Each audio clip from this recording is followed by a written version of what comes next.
Google Finance is an alright app, but the widgets are junk, and quite honestly, I can never get the damn things to update on my Droid here. I've tried the Fox Business app and had the same problems.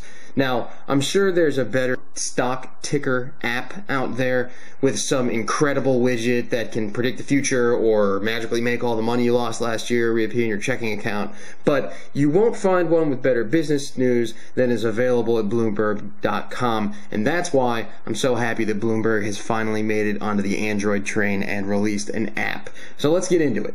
The first thing you'll notice after downloading the app is this ridiculous terms and services policy, which I'm fairly certain affords Michael Bloomberg with ownership rights to your car and conjugal visits with your wife. But go ahead and accept, because you are not going to want to miss out on this app.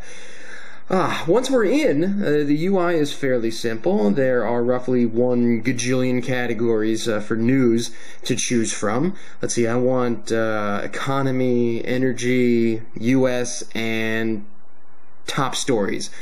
And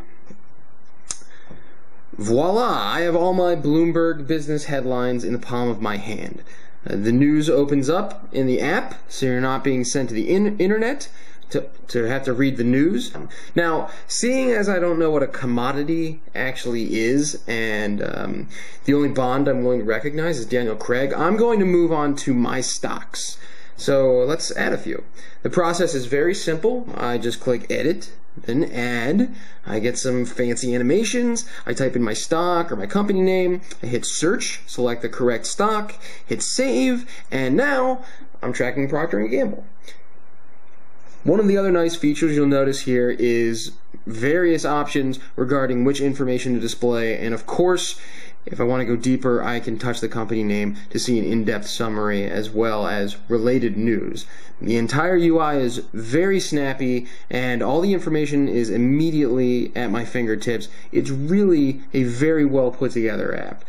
But that's only half of it. Let's not forget that widget. Now, I've only been using this for about a day, and it seems to have drained my battery a little bit, maybe slowed down my overall operating system. But overall, I really like this widget. Unlike Google Finance or Fox Business, that only display one stock at a time, this one rotates between them all. It displays the most pertinent information, including a graph of the last 52 weeks, highs, lows. The only thing it doesn't show is what happened that day for the stock, if it gained or lost points or percentages. But that, I guess they can add in version 2. Another thing I'd like to see is an option to move to SD. The app is 2.2 megabytes, which can be a fairly large chunk when you have like a bazillion other apps on your phone, but I'm sure they'll get to that as well. And really, that's Bloomberg.com, the app.